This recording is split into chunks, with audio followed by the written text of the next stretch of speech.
And of course, I didn't really mean that, but I was having a little crisis moment of what do we do when that kid glue is gone that we have had for, 20 plus years as a couple, going back to just being a couple again.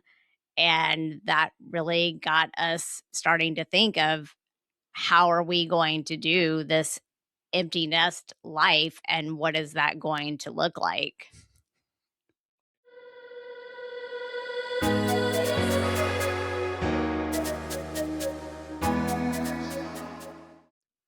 Hi, everyone, and welcome back to Your Customer, Your Success. We have a special episode for you today, and I want to start by telling you who you're about to meet. Rick and Clancy Denton are husband and wife, married for 26 years, empty nesters, co-hosts of the Loud Quiet podcast, and co-authors of The Loud Quiet, Love, Laughter, and Life in the Empty Nest. They have built a growing platform for couples navigating one of life's most significant transitions, and they are here today to talk about all of it.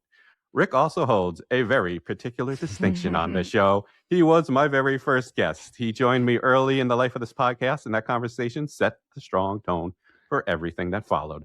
Clancy brings her own remarkable range to this work. She has been a nurse, a flight attendant, a fitness instructor, and deeply involved in her community as a room parent, a PTA board member, a booster club president. She is the co-host and producer of The Loud Quiet and the one who asked the question that started it all. Rick and Clancy, welcome to the show.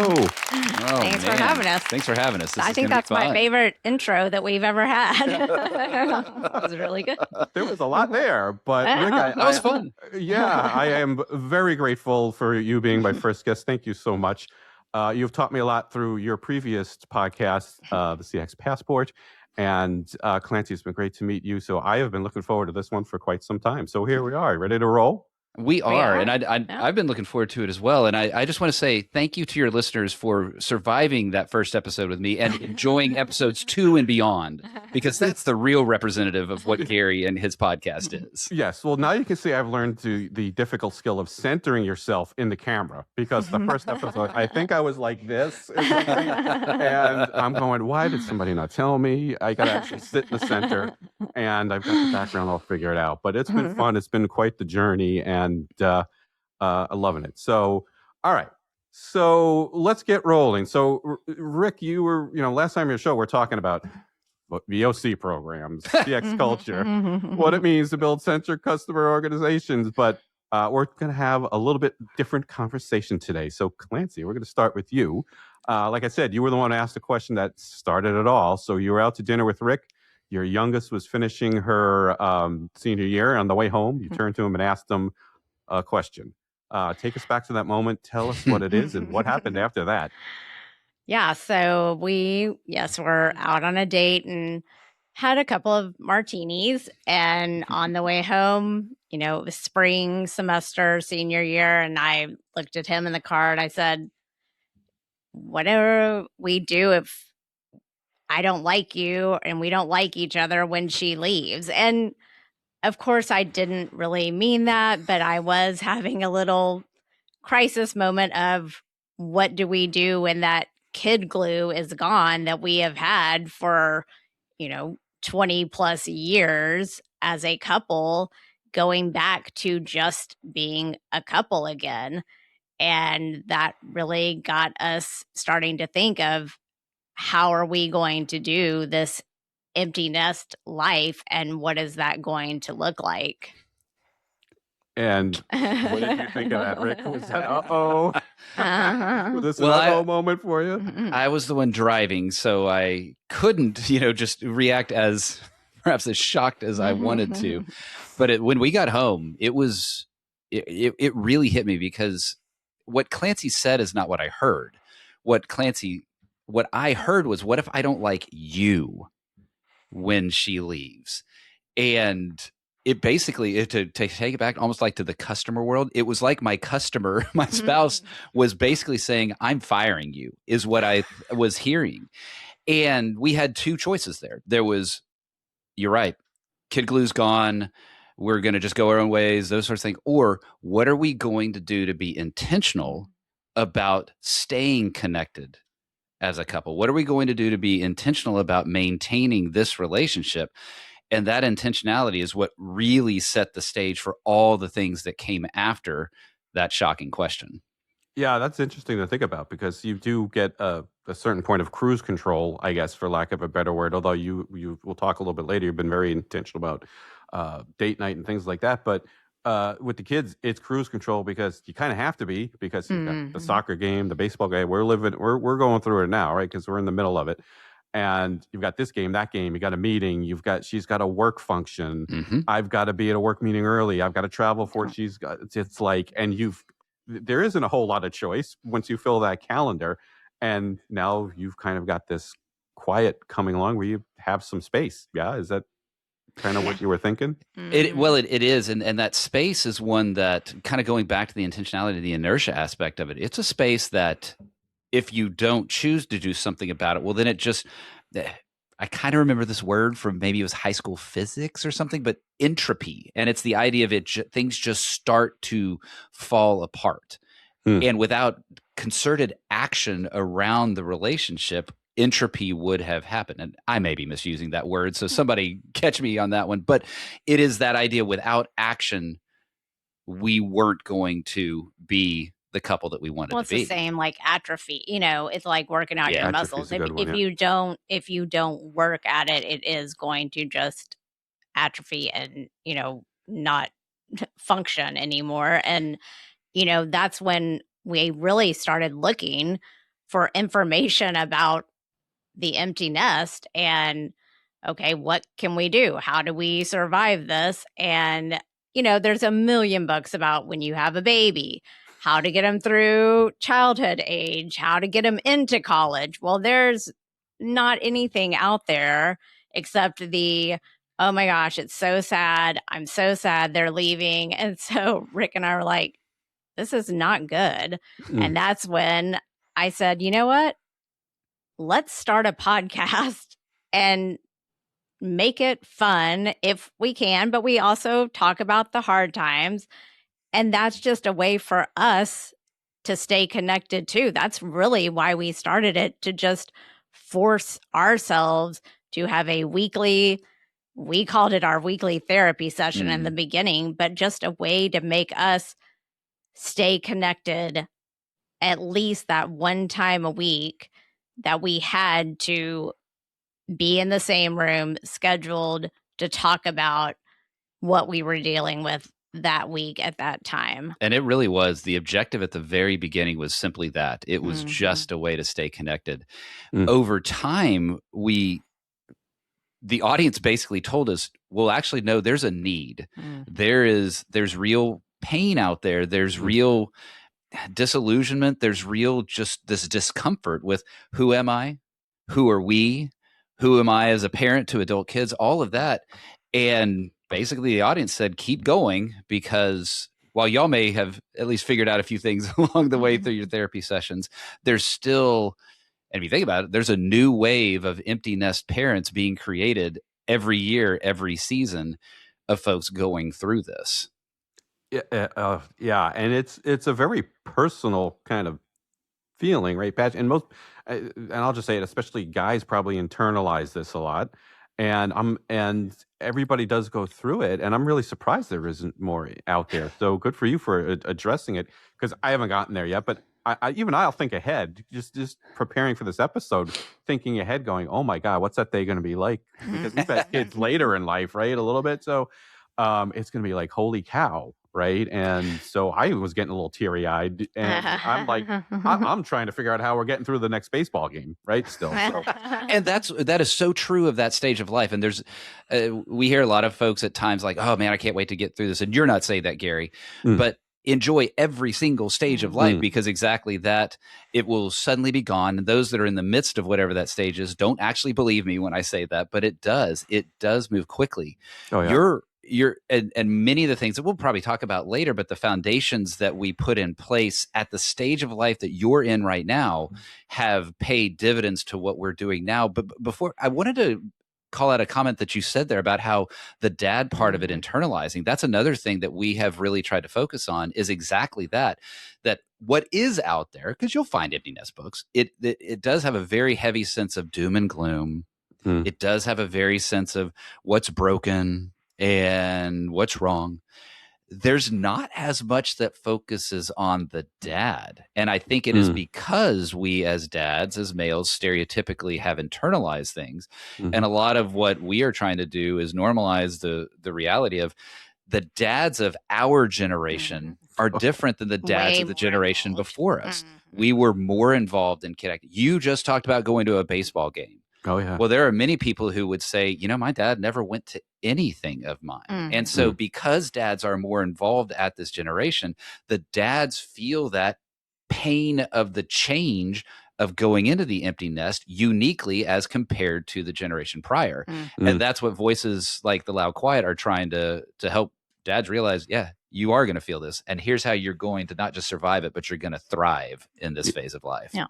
Yeah, no, that's a brilliant observation because I was just thinking about that. And no, my dad was good. He did try to get to the games, but I think we're more apt to. I got to tough it out, especially the older folks, a little more old school. I don't want to be. I want to be tough. I'm going to tough it out. And they're not going to talk about this kind of stuff. But absolutely, it does go fast, and even because I do love I coach baseball, and I talk about this all the time. Just to see these kids at 14 and 15 now, as these kids are big kids now. I don't recognize half of them because they're playing on the big field. And I'm like, is that Jack out there? They're like, I can't even tell. And to see them hitting absolute bombs, throwing the ball like a rocket and throwing curveballs, knee buckling curveballs. When you were out there with, when they're 9, they could barely find the plate. Just try to get it and don't hit the batter. And I'm watching these games this summer with the guy I coached with when my oldest was 9, and we're just saying, I'm like, can you believe it's like a blink of an eye? We were coaching together, and it's just 6 years, and I'm saying 6 years from now, guess what? Oh yeah, he's in college. The other one's getting ready for college, and it's a blink of an eye. So interesting stuff. So all right, so it sounds to me now. Do I have this right? The book came out of the podcast, and then the community came out of the book. And so is that right? We had the podcast we had first, yes, and the community started growing out of the podcast. Oh, at the podcast, okay. Yes, and then we actually met someone at Podfest standing in a line, and she asked us what our podcast was about. And when we told her, she said, well, I'm a publisher. I really think your subject would make a great book. She said, I'm actually about to be an empty nester. She said, I'd really like to work with y'all. So that's how we started writing the book. And so, yes, that's how that came about. And it was really a labor of love doing this book and going back and reading it now, because it came out of our first year of podcasting, and it's based on the seasons of that first year. So it starts with us dropping our daughter off at school, our youngest one. And when we go back and reread it, and she's always like, ooh, let me read the chapter about my horrible roommate. So yeah. And so it's got some ups and downs. Rick's mom passed away of Alzheimer's that year. And so we really, there's some really chapters that are in there that are very emotional, highs and lows. We're in that sandwich generation that we're still taking care of our kids, but we're also having to take care of our parents. So it goes through the gamut of all kinds of things that our age group is going through. And yeah, it's just the way it came and laid out is just really a good read through the seasons. And it's if you include the introduction, it's 52 chapters. So it's one a week, and they're very snackable.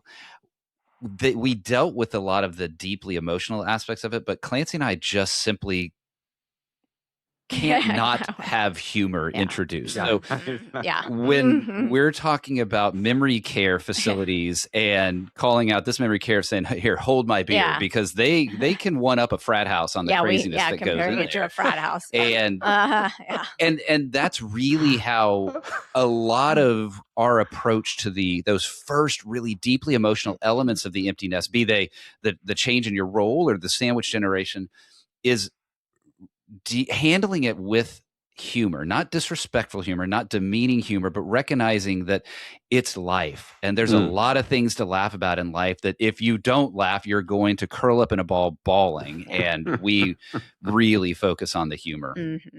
I think it's not that we prescriptively said, "Oh, let's write a book like that," but rather that's just who we are.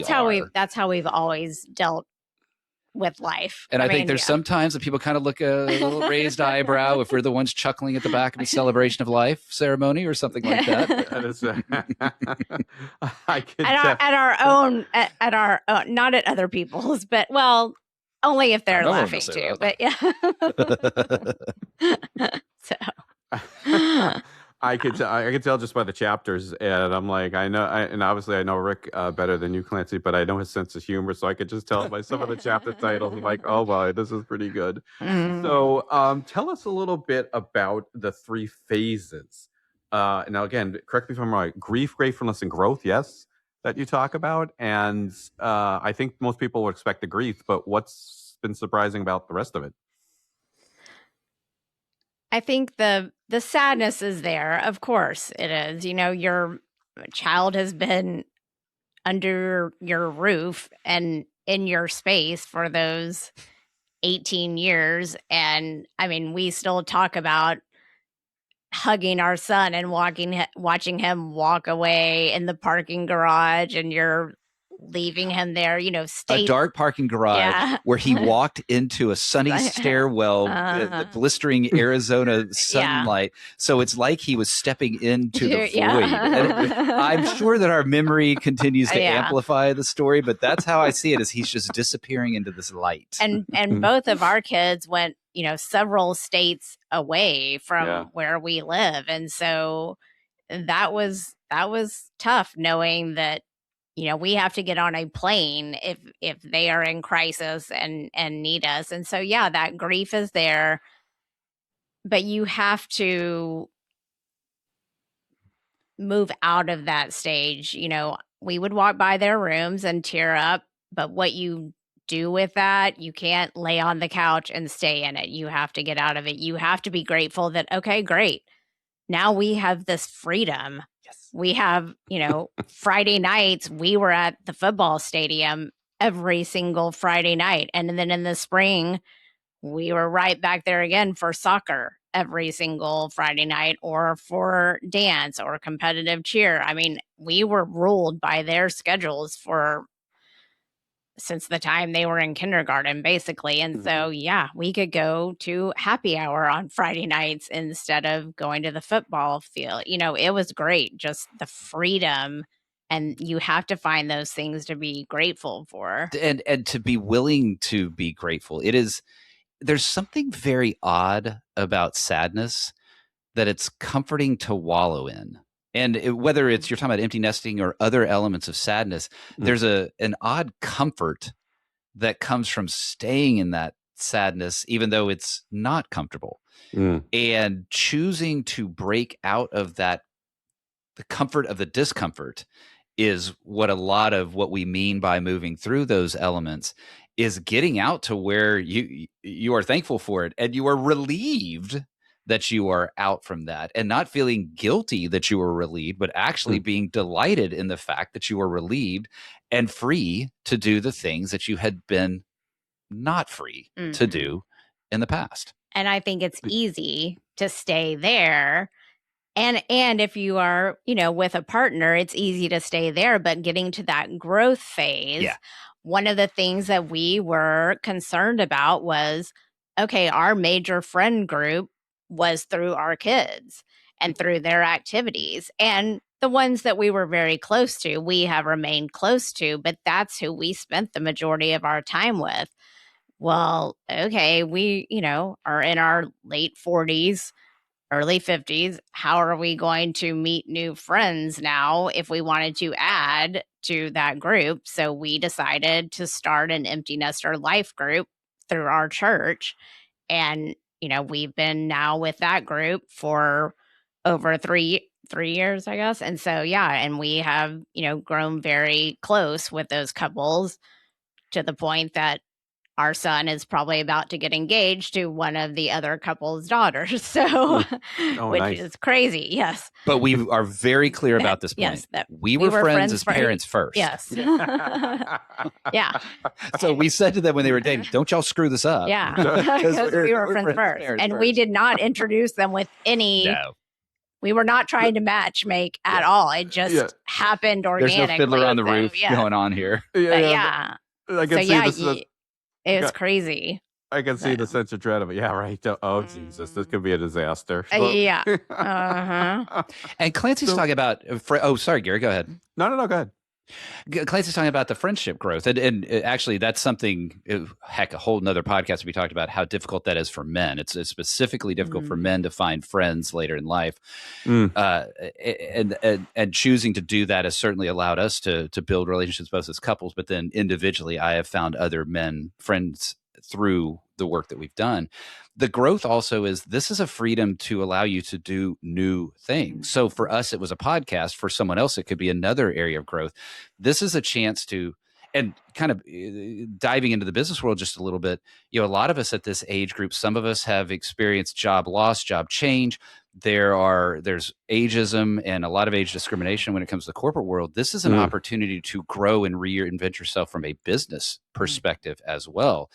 Not having the same kind of schedule or emotional requirements that raising kids provides. There's a lot of opportunity that becomes available in the empty nest beyond relationships and into what you might want to do at the later stages of your career as well. Yeah, and you're basically your mantra you said was say yes, right? Just start doing stuff. Yeah. And on both levels, personal, fun, and business. Mm-hmm. Well, Clancy talks about that first weekend when we were here, and it was going to be the first time that there was no kid in the house. Mm-hmm. And she said very specifically, we are not going to be in the house this weekend. I'm not ready to be here in the house this weekend. And I wasn't either. She's just the one who vocalized it first, going back to what, Gary, you mentioned earlier. And we said yes. We went, and it's something simple. We just drove to Fort Worth, which is very close to Dallas. It's another town near us, and spent the day doing things that we now not only had the freedom to do, but chose to do. And that started a pattern that first year of, if someone had an idea, the answer was yes to that idea, to the point that we were very good at saying yes and needed to perhaps learn our no's towards the end of that period of time. We definitely over-indexed on yes, but that was such a vital part of allowing us to move through those role changes that were going to be such a dramatic part of our life. And it's so interesting to think of, because prepping for the show, I was thinking of this, because I was at the baseball game with my son last week, and it was a varsity field of one of the local high schools. It was an away game, and they were out there playing. And towards the end of the game, the other teams start to show up. Usually, it's more kids. But I turned to my left, and there were dudes older than me walking in with St. Louis Cardinal uniforms, nice, and baseball pants. And one of them was number 17, which used to be Keith Hernandez for you baseball fans out there when he was with the Cardinals, who was traded. Or Seinfeld fans. Or Seinfeld fans. Yeah. You know where I was going with this, which is why my son is wearing number 17 this summer. And I looked, I said, that's not Keith Hernandez. I said, but he looked over 60. And I looked at that league and I said, oh, that's interesting. My brain started going, but that, I have to look into that, because eventually maybe I could one of these days get back on the field. Because I'll admit, I'm out there coaching the kids, watching the games, thinking, geez, I wish I was still playing. Yeah. Although that might result in a few more visits to the orthopedist, chiropractor. But looking at those gentlemen who look like fine gentlemen, as much as I need to work on getting a little bit in shape, I think I was in better shape than them. So I was thinking just that, get back out there, get back on the field. And that's exactly the stuff you're talking about, right? Because I don't have time for that now at all. And we have a good couple friend of ours who did something similar. They started dance classes, and he got either back into or is able to commit even more time to playing volleyball, something he really enjoys. Those are things that exactly that. If your kid needs to be taken to a practice, you can't commit to a Tuesday night league. And now, we can. Yeah. No, certainly not with both of them. But the other thing I wanted to touch on is before all this, you were like, I touched on this in the beginning. I want to make sure I got to it. You were intentional about date nights and all this stuff during the heavy parenting years. So you did make some time for space for yourself, which is important, which I think we need to be better at, my wife and I, personally. Well, it doesn't have to be hard. No. Like we were doing date nights very simply. Yeah, we were very lucky that we had a set of parents that lived in the same town as we did. But when we were very young married and we only had our son, we lived in another city. So we would put him to bed and just have a date night at home, because before we could get a babysitter, because he was so young, we would just throw a frozen pizza in the oven, videotape Friends, because it was that long ago. and after we put him to bed, we'd watch Friends and eat our pizza. But we had that time just together by, ourselves. So even if you can't get a babysitter, just, doing those little things. And you don't even have to videotape or learn how to operate a VHS recorder anymore. That was our biggest challenge, was getting off the flashing 12 and being able to record it. But it was that. Yeah. It doesn't have to be complex, but it has to be a choice. Yeah, it has to be. You have to be intentional with that kind of stuff. And we did. We were talking earlier about something there. We had a couple of times of crisis when we were blessed to have parents here that we could leave the kids, and we needed to just get away and be away for a few days to, reset some things. And travel has always been a huge part of our lives since we started dating eons ago. And so that is usually a we're not that old. Okay. That's always been a reset for us. So, it is nice if you can do those kind of things. But yeah, just being intentional about keeping that relationship going, because your kids need to know that your relationship comes first. And those are the seeds that were planted, not only in strengthening just our relationship, but then we could also, well, sticking with the agrarian metaphor, we can harvest those memories as we move into the post-kid phase. So there were pre-kid dating that we did. Well, in post-kid, we're actually able to tap into some of those, even the actual physical places and some of the restaurants and the bars and the things that we did in those days allowed us to almost remember, oh yeah, that's what it was like to be dating each other pre-kid. And being able to go back and grab those memories and pull those forward, being able to grab the memories of watching Friends and eating a frozen pizza, all of those kind of things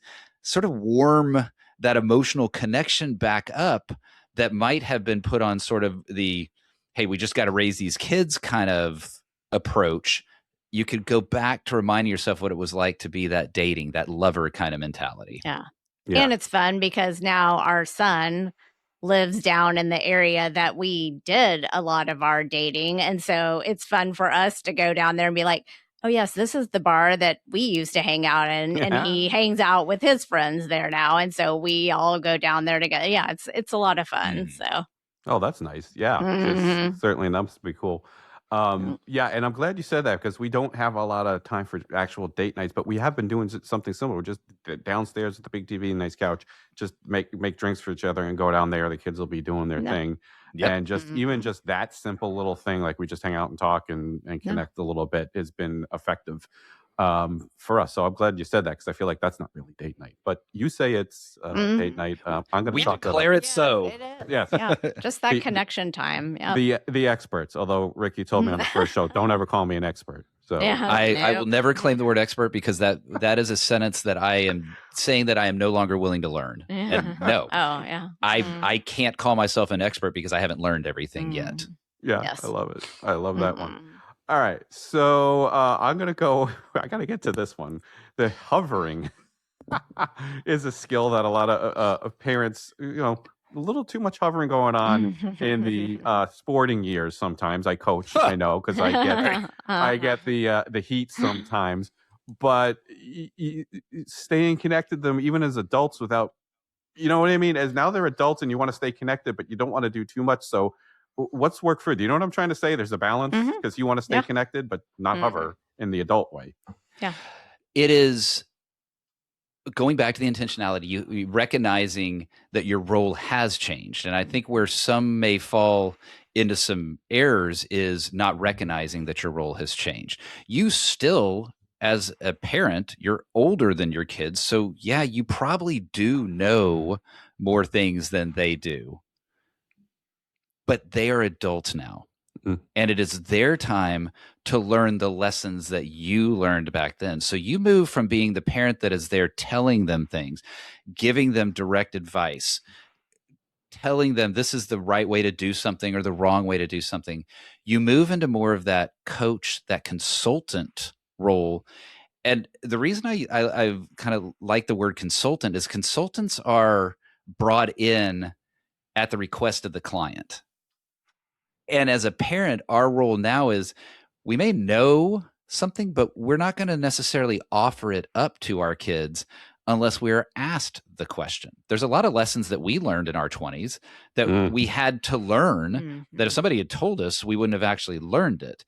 And so allowing them to learn those lessons and being very available when they come and ask you the easy and the difficult is really how we've kind of shaped our approach to being parents. I will say just advice to you're in this stage, and your listeners that have kids that are younger and through high school. We were very transparent with our children, appropriate for their age level. But if they asked us a question, we were very open and honest with them. As they got older, we would share stories. I had way more stories than Rick did because he was much better than I was. She's being kind. No. Not necessarily accurate. So, and so I told them the mistakes that I made and shared those things with them, especially times that they made some mistakes when they're still under your roof and you are the parent.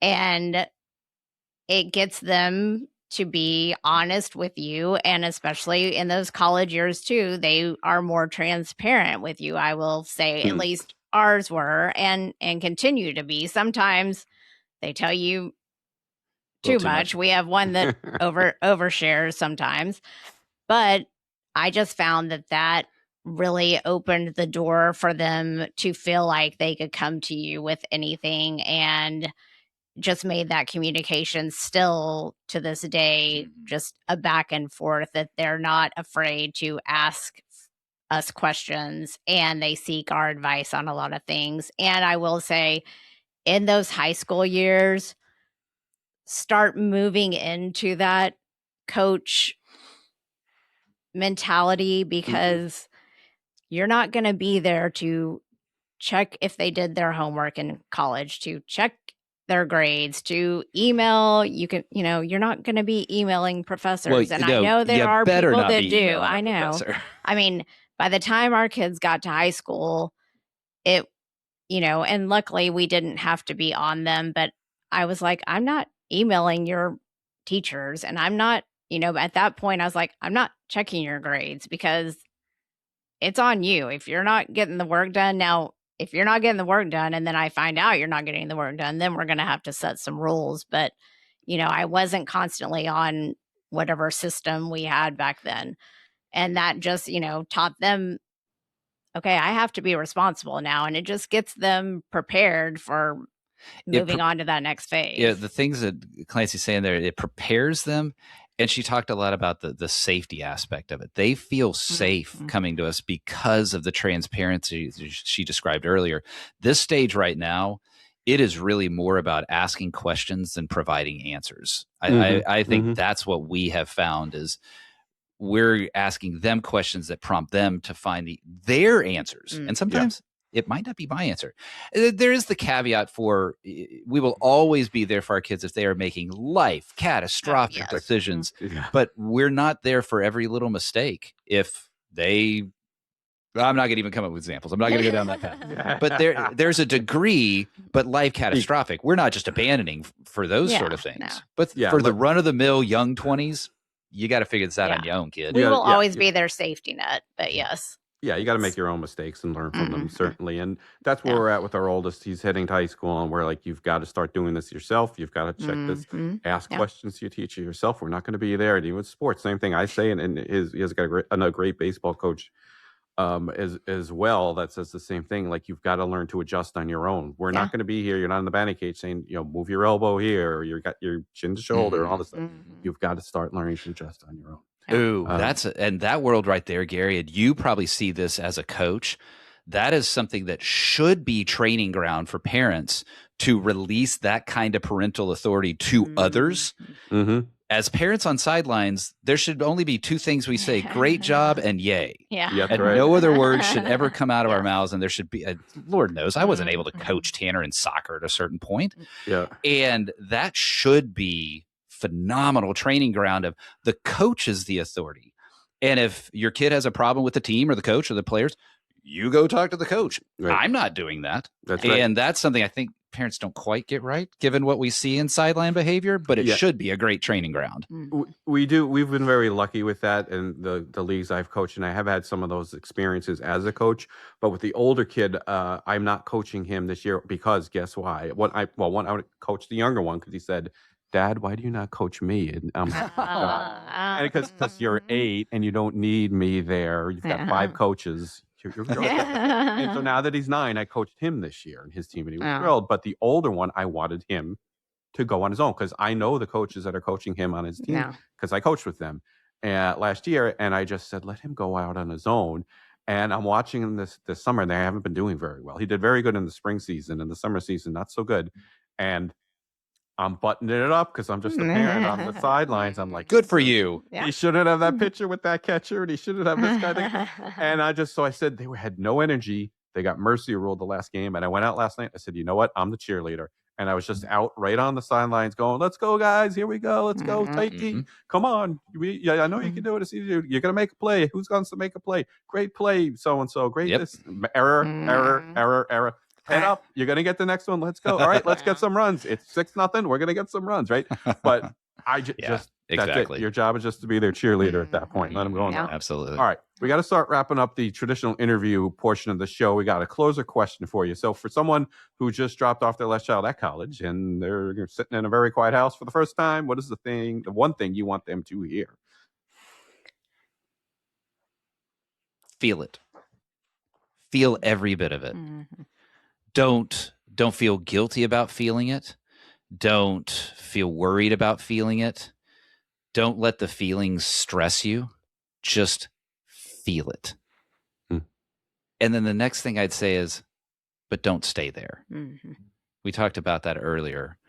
It's not about rushing through anything, and it's also not about staying. So feel it and then move.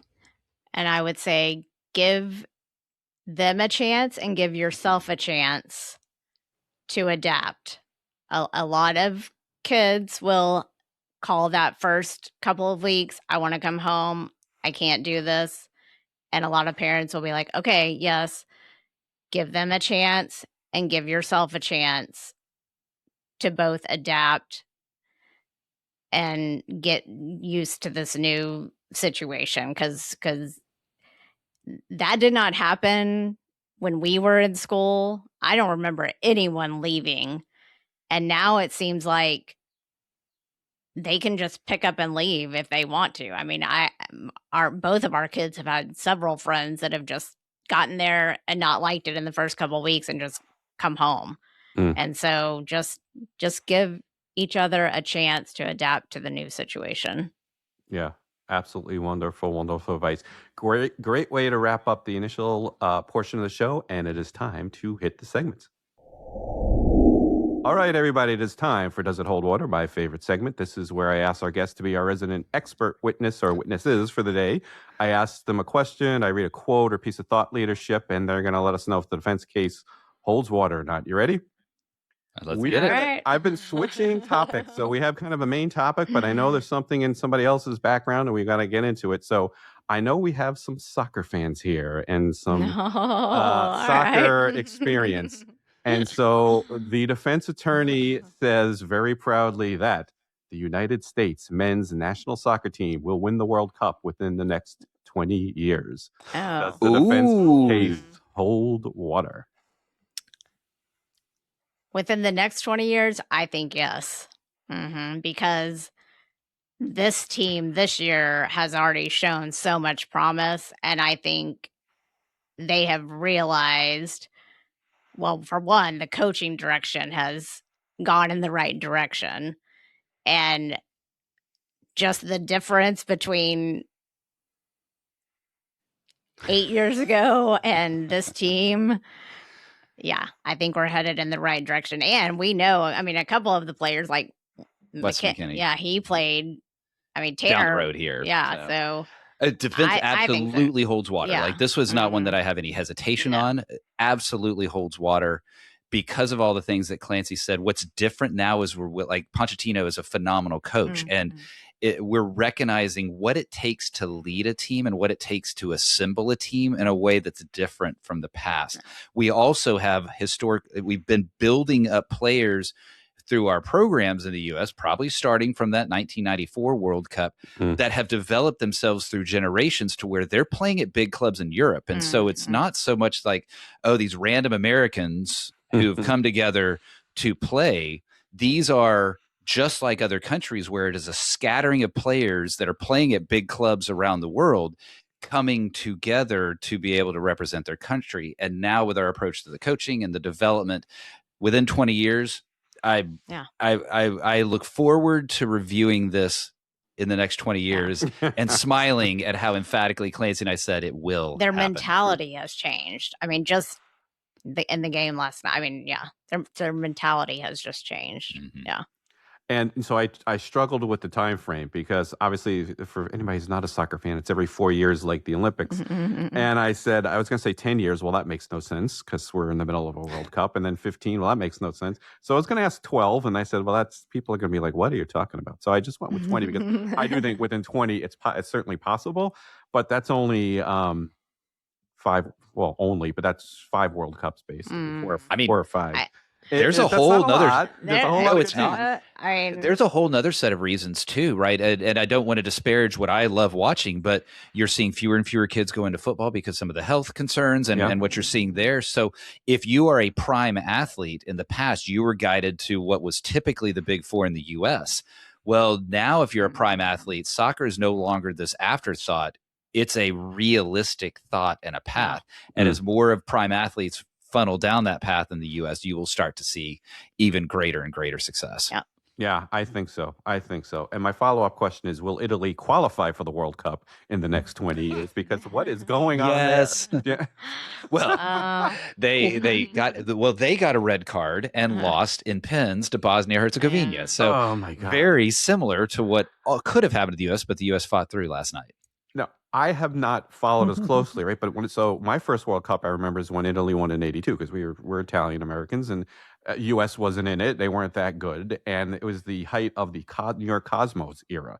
So I grew up in New York, and you couldn't get a ticket to the Cosmos, and it was Quinalia before that, Pele and Beckham, and so I loved soccer.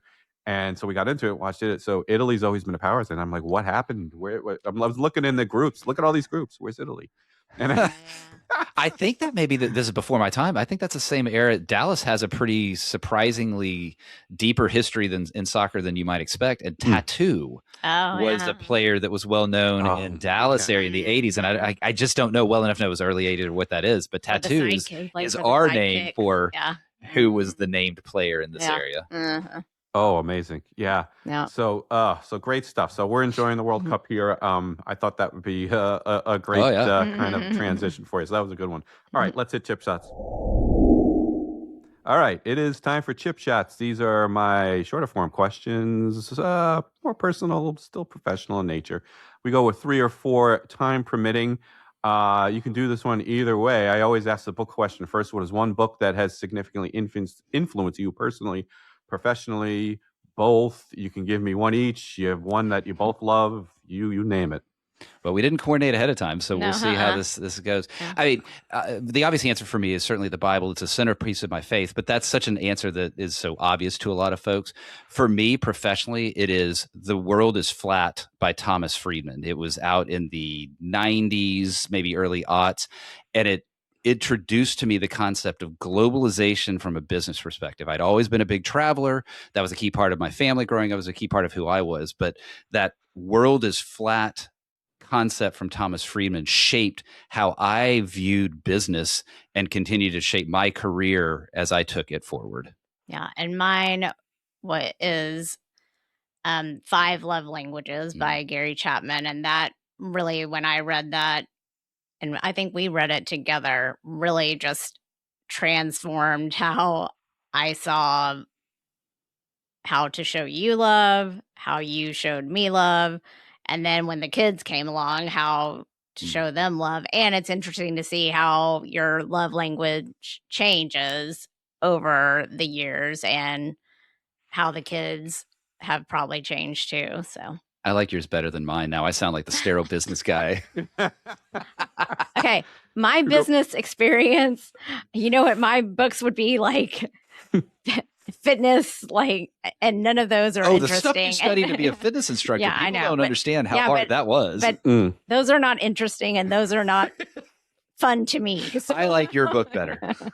Fitness instructor, client retention. I don't know. I think that's a CX podcast waiting to happen. But those are great ones. And you're reminded. By the way, Rick's CX Passport, his version of segments. What he has or had the CX First Class Lounge is what he's called it, right? Because it's all travel based. But that was an inspiration for me doing these things because I loved it when I listened to that so much. I said something to break it up. And just be personal about it. And that's one of the reasons I do this. So thank you for that, because that was a big inspiration for all these segments. All right. Well, happy to do it. Let's all be humans, right? That's right. And I perhaps gave the most boring answer ever to where I'm traveling to next in the history of the First Class Lounge, which was I just want to go back and play golf. I think I gave you Pebble Beach. But that is a lifelong dream for many. So that is not the most boring answer. But everybody else is going to Singapore, East Malaysia, Antarctica. Like, I'm like, I just want to go play golf at Pebble Beach. But all right. So the leader question. I love this one. I added this one after your appearance, Rick. If you could spend a day shadowing a real life leader in any profession, any industry, who would it be and what would you hope to learn? Okay. When we had our pre-show call, I knew the answer to this, like, as soon as you said it. Mine would be Andy Cohen, who is the executive producer of the Bravo Housewives franchise. And it's not so much, yes, I am a Bravo person. I watch almost every show that's on there, and I have since the beginning of time.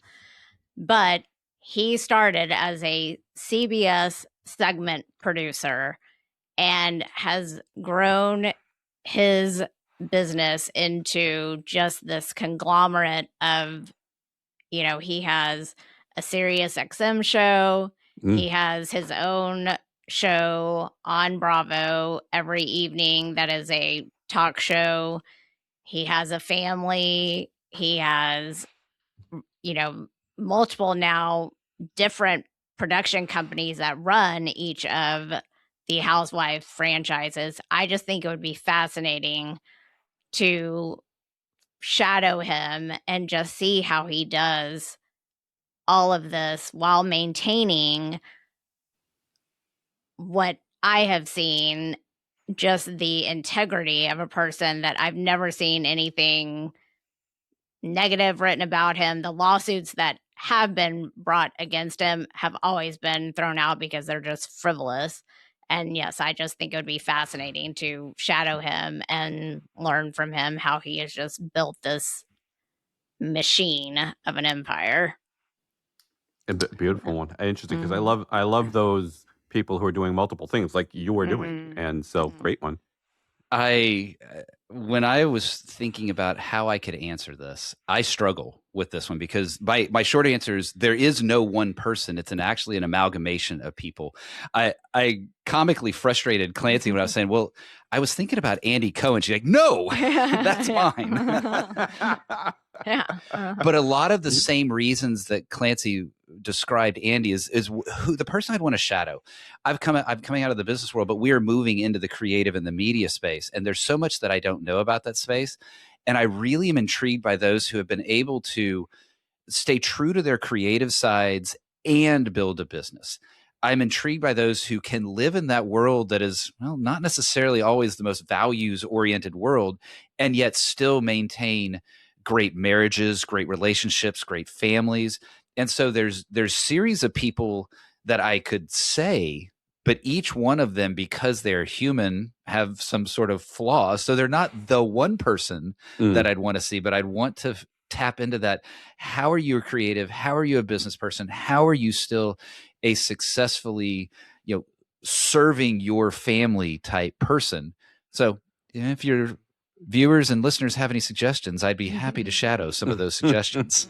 This is why I love this question, because there's so many people. Most people will say, like, there's so many people, I don't know how to pick one. But that's the point. You get a special treat. Who would it be? And I've changed my mind. I answer this in my head all the time, and I've probably come up with 5 or 6 different people. So that's why I love asking that one. All right. The other one that I ask a lot is been really great. I've some of the best responses on the show, but it's usually career focused. But you could put relationships in here or whatever. But the question is there a particular experience or failure early in your career, or perhaps your relationship or your parenting, that taught you a valuable lesson you still use today?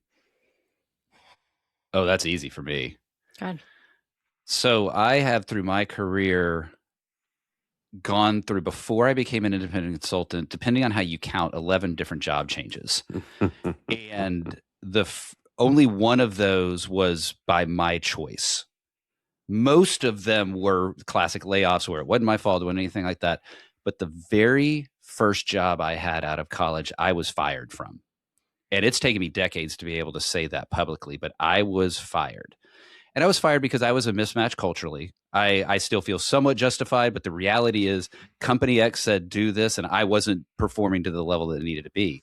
That failure taught me a myriad of lessons, but 2 of the biggest ones are the company is the one that's in charge.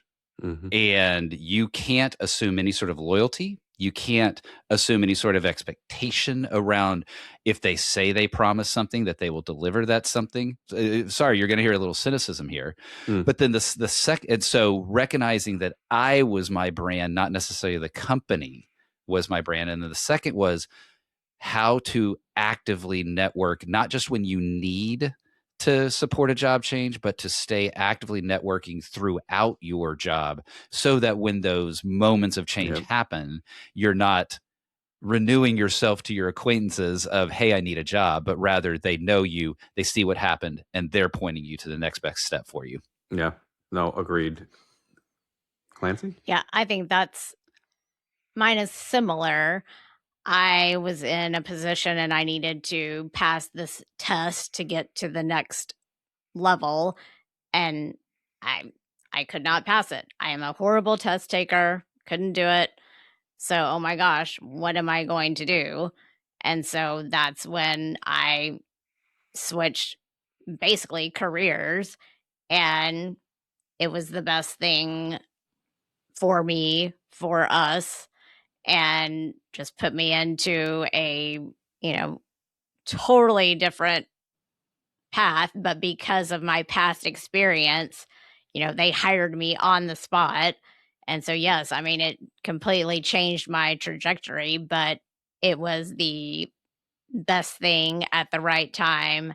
And yeah, so I think sometimes those things happen and you don't know how to deal with it at the time, and you think it's the worst thing happening, but then it just really turns out in hindsight to be the right thing that's supposed to happen at the right time. Yeah. all of these, like I was thinking as you're saying that, thank God I got fired from that first gig, because a lot of the people that are successful at that company have the joke I make is they have tan rings where they used to have wedding rings. And I'm glad that I was fired from there and was able to find a different career path. And I'm glad that you were able to develop a different path too. Yeah, some things happen for a reason, right? That's why I keep telling myself, because the career changes, they're not involuntary. Sometimes like the layoff mania we've talked about so many times. Layoff, layoff, layoff. You have to be ready. You have to be networking, and it opens up another path. And that's what's happened for me, to me for sure this time around. So, all right, awesome, great answer. Last one. I like this one. I flipped a couple around. What is one decision-making principle that guides you when stakes are high? You know, I was thinking about this one, and I think it kind of goes along with what I was just talking about. I am good with change and pivoting. And I think that comes from my dad worked for J.C. Penney, and we had to move a lot until he got into the corporate office and the headquarters. And so I had a lot of change growing up. And in my adult life, I think if something wasn't working, I didn't necessarily quit it, but I knew how to pivot or make a change to make it work better. And, that's also something we instilled in our kids. You don't quit, but let's figure out how we can change it or pivot to something different within the same thing to make it work for you or make it work better, so that we can get through it until the next thing opens up. And so I think that's just something that, and especially dealing with a lot of the job changes that Rick went through, there were times that we had to pivot and make changes in life circumstances. And so I think having that adaptability just helped along the way. Rick? Would Nana be proud of the decision if it were put on the front page of the Wall Street Journal?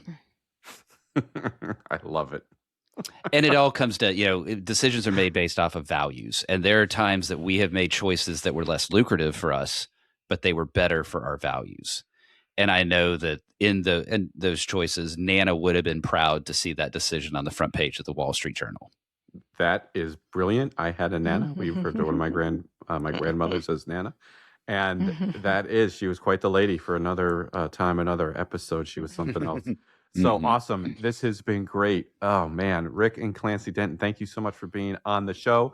The book is called The Loud, Quiet, Love, Laughter, and Life in the Empty Nest. Tell everybody where they can find you, your podcast, everything, the works. Well, we make it as easy as possible. Just head over to theloudquiet.com, and there you can find information about the podcast. You can find information about our speaking. You can find information about the book, including the free bonuses that you get if you buy the book. Theloudquiet.com has it all. Free bonuses even. Hey, what more? Who doesn't like free? Free is good.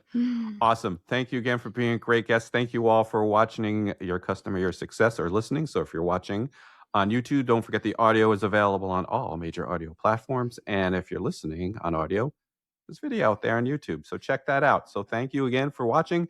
I'll be back with more customer success leaders, client experience managers, all sorts of people. I like to mix it up. And this is a great example of mixing it up. And I love doing it. So that's all for today, folks. And bye for now. That's a wrap. Thank you so much for tuning in today. We hope you found something insightful that will enhance your experiences and drive your success. If you enjoyed the episode, please leave a review and share your thoughts to help us improve the show. Don't forget to head on over to marracxhub.com for more ways to connect with me and learn more about experience management. Until next time, I'm Gary Marra, working hard for your customer and your success.